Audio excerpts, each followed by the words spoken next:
नमस्कार। Lord William Bentinck secondary school द्वारा आयोजित हिंदी की कक्षा में आप सभी का स्वागत है। आज हम पढ़ रहे हैं पाठ 18 व्याकरण निपुण में विशेषण।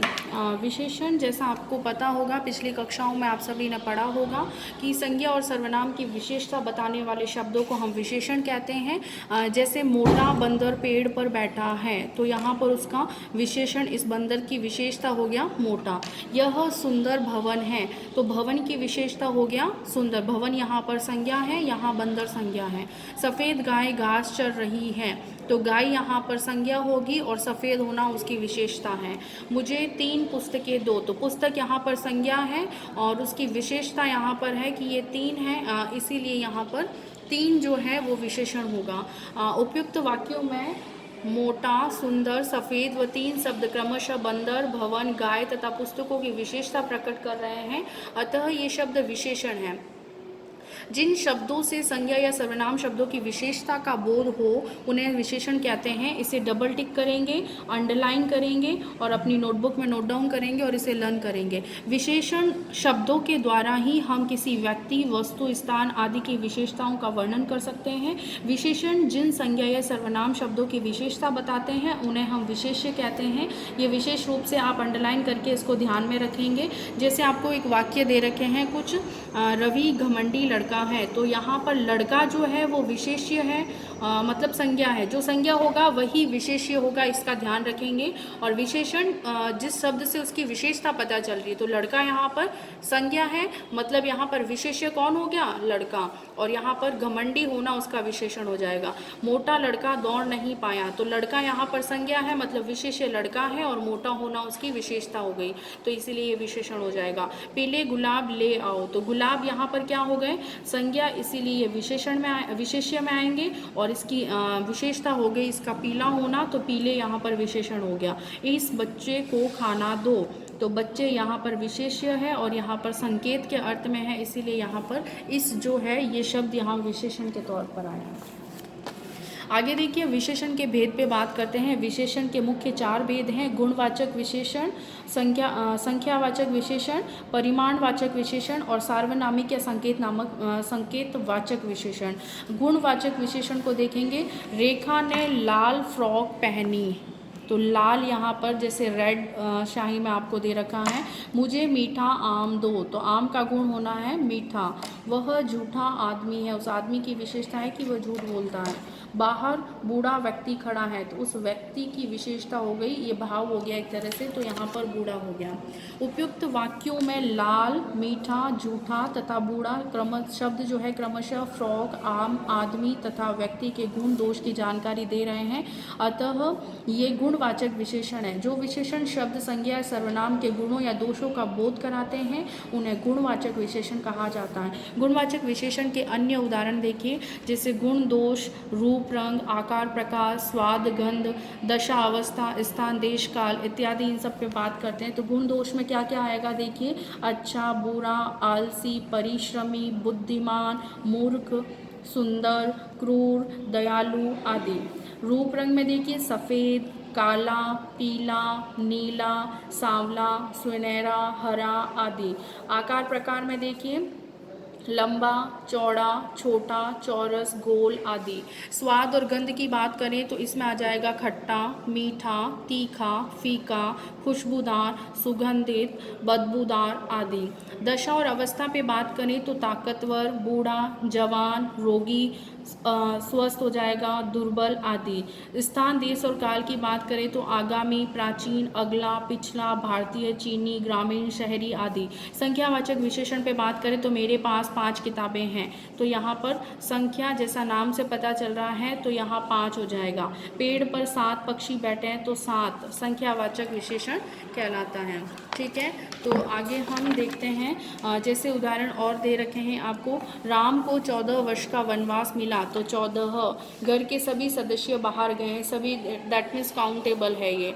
और इन वाक्यों में 5, 7, 14 और सभी क्रमशः किताबें, पक्षी, वर्ष तथा सदस्य शब्दों की संख्या के बारे में बता रहे हैं, अतः ये सभी संख्यावाचक विशेषण हैं। इसे डबल टिक करके अंडरलाइन करेंगे और नोटबुक में नोट डाउन करेंगे और इसे लर्न करेंगे। जो विशेषण शब्द संज्ञा या सर्वनाम की विशेष संख्या का बोध कराते हैं उसे संख्यावाचक विशेषण कहते हैं। संख्यावाचक विशेषण जो है वो दो प्रकार के होते हैं, एक निश्चित होता है तो दूसरा अनिश्चित होता है। आइए हम निश्चित संख्यावाचक विशेषण पर बात करते हैं। जैसे मुझे 4 कॉपियाँ चाहिए, तो यहाँ निश्चित है कि मुझे 4 ही चाहिए। 1 गिलास दूध देना, तो 1 ही गिलास देना है, दूसरा नहीं देना है। तोते को 2 हरी मिर्च दे दो, तो 2 ही देनी है, ज़्यादा नहीं देनी है। उपयुक्त वाक्यों में 4, 1, 2 शब्द क्रमशः कॉपियाँ, गिलास तथा हरी मिर्च संख्याओं की निश्चित संख्या के बारे में बता रहे हैं, अतः ये निश्चित संख्यावाचक विशेषण है। यहाँ डबल टिक करके इसकी डेफिनेशन आप याद रखेंगे। जिन विशेषणों से विशेष्य की निश्चित संख्या का बोध होता है उसे हम निश्चित संख्यावाचक विशेषण कहते हैं। आइए हम अनिश्चित संख्यावाचक विशेषण को देखते हैं। मेले में बहुत लोग आए, तो बहुत कितने आए पता नहीं, काउंट नहीं किए हैं। थोड़े सेब मुझे दे दो, तो यहाँ काउंट नहीं है, निश्चित नहीं है। मेज पर अनेक पुस्तकें रखी है, कितनी रखी है पता नहीं। कुछ दिन बाद मैं भी शिमला घूमने जाऊँगा, तो मैं शिमला घूमने जाऊँगा कुछ दिन बाद, तो कितने दिन बाद जाऊँगा पता नहीं। आगे देखिए, इन वाक्यों में बहुत, थोड़े, अनेक तथा कुछ शब्द जो है क्रमशः लोग, सेब, पुस्तकें तथा दिन की संख्या की निश्चित जानकारी नहीं दे रहे हैं, अतः ये अनिश्चित संख्यावाचक विशेषण है। जिन विशेषणों से विशेष्य की निश्चित संख्या का बोध नहीं होता है वे अनिश्चित संख्यावाचक विशेषण कहलाते हैं। परिमाणवाचक विशेषण पे बात करें तो 4 किलो आटा ले आओ, मुझे 2 मीटर कपड़ा चाहिए, 200 ग्राम जलेबी दे दो, 1 लीटर दूध काफ़ी है, 1 लीटर दूध काफ़ी है। उपयुक्त वाक्यों में 4 किलो, 2 मीटर, 200 ग्राम तथा 1 लीटर क्रमशः आटा, कपड़ा, जलेबी तथा दूध की माप तोल संबंधी विशेषता का बोध कराते हैं, अतः यह परिमाणवाचक विशेषण है। जिन विशेषणों से संज्ञा या सर्वनाम शब्दों के माप तोल संबंधी विशेषता का बोध होता है उन्हें परिमाणवाचक विशेषण कहा जाता है। परिमाणवाचक विशेषण के भेद को देखें तो ये 2 प्रकार के होते हैं, ये भी निश्चित और अनिश्चित। जैसे संख्यावाचक था वैसे ही ये भी है।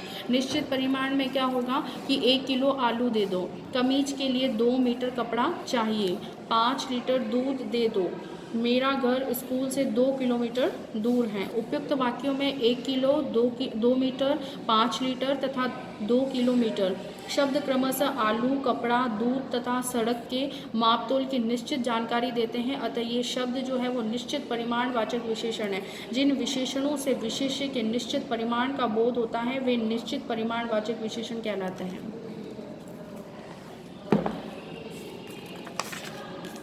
अनिश्चित परिमाणवाचक विशेषण को देखेंगे। इसमें थोड़ा नमक ही डालना, कम चीनी खाना शहद के लिए अच्छा है, डिब्बे में बहुत चावल है, दीपक में ज़रा सा घी डाल दो। उपयुक्त वाक्यों में थोड़ा, कम, बहुत तथा ज़रा सा क्रमशः नमक, चीनी, चावल तथा घी की निश्चित मापतोल की जानकारी नहीं दे रहा है। अब जैसे थोड़ा कितना डालना है, कुछ ग्राम में डालना है, ज़्यादा डालना है वो पता नहीं है। कम 1 चम्मच डालनी है, 2 चम्मच डालनी है वो भी पता नहीं है। बहुत चावल है उसने काउंट नहीं किए हैं। तो यहाँ पर ये अनिश्चितता का बोध करवा रहे हैं, इसीलिए ये अनिश्चित परिमाणवाचक विशेषण होंगे। डेफिनेशन को देखेंगे। जिन विशेषणों से विशेष्य के अनिश्चित परिमाण का बोध होता है वह अनिश्चित परिमाणवाचक विशेषण कहलाते हैं। आप इसे डबल टिक करेंगे, नोटबुक में नोट डाउन करेंगे और इसे अंडरलाइन करके याद रखेंगे। संख्यावाचक और परिमाणवाचक विशेषणों में अंतर मुख्य रूप से पूछे जाते हैं, तो आप इन चीज़ों का ध्यान रखेंगे। कुछ वस्तुओं की गिनती की जा सकती है जबकि कुछ वस्तुओं को गिना नहीं जा सकता, उन्हें माप या तोला जाता है। जिन वस्तुओं की गिनती की जा सकती है उनकी संख्या का बोध कराने वाले शब्द जो है वो संख्यावाचक विशेषण कहे जाते हैं, तथा जिन वस्तुओं को मापा तोला जा सकता है उनका परिमाण, माप, तोल बताने वाले शब्द परिमाणवाचक विशेषण कहलाते हैं। 10,000 रुपये कल मिलेंगे, तो ये हो जाएगा संख्यावाचक क्योंकि ये काउंटेबल हो गया। 10 किलो चावल ले आओ, तो परिमाण ये माप के आधार पर है क्योंकि चावल को एक एक नहीं गिना जा सकता। कल थोड़े आदमी ही आएंगे, तो यहाँ पर संख्यावाचक हो जाएगा। और मुझे थोड़ा नमक देना, तो ये माप के आधार पर होगा, इसीलिए परिमाणवाचक होगा। अब देखिए, सार्वनामिक और संकेतवाचक विशेषण दोनों नाम एक ही हैं, ठीक है। वह लड़का आज ही आया है, तो वह उस लड़की को बुलाओ, इन पुस्तकों को अलमारी में रख दो, आपको किस आदमी से मिलना है। उपयुक्त वाक्यों में प्रयुक्त सर्वनाम वह, उस, इन तथा किस क्रमशः लड़का, लड़की, पुस्तकों तथा आदमी की ओर संकेत कर रहे हैं, अतः ये सार्वनामिक या संकेतवाचक विशेषण हैं। परिभाषा की बात करें तो जब कोई सर्वनाम किसी संज्ञा के साथ लगकर उसकी विशेषता बताने या उसकी ओर संकेत करने का काम करता है तो उसे सार्वनामिक या संकेतवाचक विशेषण कहते हैं। ठीक है, तो इसको आप डबल टिक करेंगे, अंडरलाइन करेंगे और अपनी नोटबुक में नोट डाउन करेंगे और इसे लिखेंगे। सर्वनाम और सार्वनामिक विशेषण में अंतर क्या होता है, तो देखिए सर्वनाम शब्दों का प्रयोग संज्ञा के स्थान पर किया जाता है, इसका विशेष रूप से ध्यान रखेंगे। ये प्रश्न 100% पूछा जाता है। जब सर्वनाम शब्द संज्ञा के स्थान पर न आकर केवल उसकी ओर संकेत करते हैं तो वे सार्वनामिक विशेषण कहलाते हैं। इनमें संज्ञा के साथ साथ सर्वनाम का प्रयोग होता है और ये सर्वनाम विशेषता बताने का काम करते हैं, जैसे ये लोग, वह, घर आदि। यह आया है, तो यह जो है वो सर्वनाम है और यह लड़का बाजार जा रहा। देखिए सर्वनाम जब होगा तो यहाँ पर सिर्फ और सिर्फ संज्ञा के स्थान पर सर्वनाम होगा और जब ये सार्वनामिक विशेषण होगा तो संज्ञा के ठीक आगे आएगा, इसका ध्यान रखेंगे। तो ये सार्वनामिक विशेषण होगा, यह लड़का बाजार जा रहा है, तो लड़का यहाँ पर संज्ञा है और ये संज्ञा के ठीक आगे आ रहा है, इसीलिए सार्वनामिक विशेषण होगा। वे जा रहे हैं तो ये वे ओनली सर्वनाम होगा और वे बच्चे जा रहे हैं तो सार्वनामिक विशेषण होगा। विशेषण शब्दों की रचना। हिंदी में कुछ शब्द मूल रूप से ही विशेषण होते हैं, जैसे अच्छा, बुरा, भला, मंदा, मधुर आदि, परंतु कुछ विशेषण शब्दों की रचना संज्ञा, सर्वनाम, क्रिया, अव्यय आदि आदि में प्रत्यय लगाकर की जाती है। जैसे संज्ञा शब्दों में विशेषण रचना एक प्रत्यय लगाकर के संज्ञा शब्द से विशेषण बना सकते हैं, जैसे शरीर में एक जोड़ा तो शारीरिक, परिवार में एक जोड़ा पारिवारिक, शिक्षा से शैक्षिक, नीति से नैतिक, समाज से सामाजिक, भूगोल से भौगोलिक, इतिहास से ऐतिहासिक, साहित्य से साहित्यिक और कल्पना से काल्पनिक। यह प्रत्यय लगाकर विशेषण बना सकते हैं, जैसे पूजा में यह जोड़ेंगे तो पूज्य, वन, वन्य, सखा, सख्य। इत प्रत्यय से भी हम विशेषण बना सकते हैं, जैसे पुष्पित, कुसुम से कुसुमित, फल से फलित, केंद्र से केंद्रित, अपमान से अपमानित, नियम से नियमित। आगे देखिए आप प्रत्यय लगा करके भी हम विशेषण बना सकते हैं, जैसे प्यार, प्यारा, भूख, भूखा, प्यास, प्यासा। ईय प्रत्यय लगाकर विशेषण बनाते हैं। पूजा में ईय जोड़ेंगे तो पूजनीय, राष्ट्र से राष्ट्रीय, मानव, मानवीय, भारत, भारतीय, स्वर्ग, स्वर्गीय, जाति, जातीय। ई प्रत्यय लगाकर विशेषण बनाना। दुख से दुखी, रोग से रोगी, संयम से संयमी, अनुभव, अनुभवी, सुख, सुखी, पाप, पापी। आदि से आदिम, इम प्रत्यय जोड़ेंगे। स्वर्ण से स्वर्णिम और रक्त से रक्तिम। इसी प्रकार से इन प्रत्यय लगा करके विशेषण बना सकते हैं, जैसे कुल से कुलीन है, वैसे ग्राम से ग्रामीण हो जाएगा। और आगे और उदाहरण दे रखे हैं आपको, जैसे आलू प्रत्यय जोड़ेंगे तो दया से दयालु, श्रद्धा से श्रद्धालु, और आगे देख लीजिएगा। ईला प्रत्यय लगा करके बहुत से विशेषण आपको उदाहरण दे रखे हैं, विशेषण कैसे बनाया जाता है, तो मैं कुछ उदाहरणों पर ही बात करूँगी।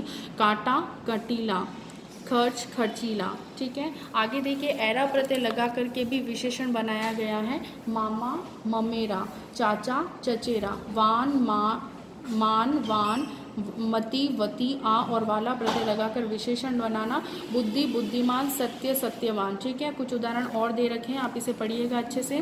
कुछ अन्य उदाहरण से संज्ञा शब्दों में विशेषण बना सकते हैं, जैसे विष्णु से वैष्णव, रक्षा से रक्षक।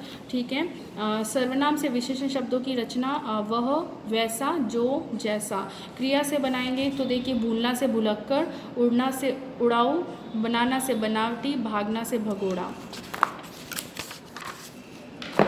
आगे देखिए अवयवों से विशेषण शब्दों की रचना कैसे की जा सकती है, तो पीछे से पिछला, भीतर से भीतरी, आगे से अगला, बाहर से बाहरी। प्रविशेषण की बात करें, प्र मतलब ये उपसर्ग है और विशेषण तो आप जानते ही हैं। निम्नलिखित वाक्यों में रंगीन शब्दों पर ध्यान दें। देखिए विशेषण का भी जो विशेषण होगा, विशेषण की भी जो विशेषता बताएगा वो प्रविशेषण होगा।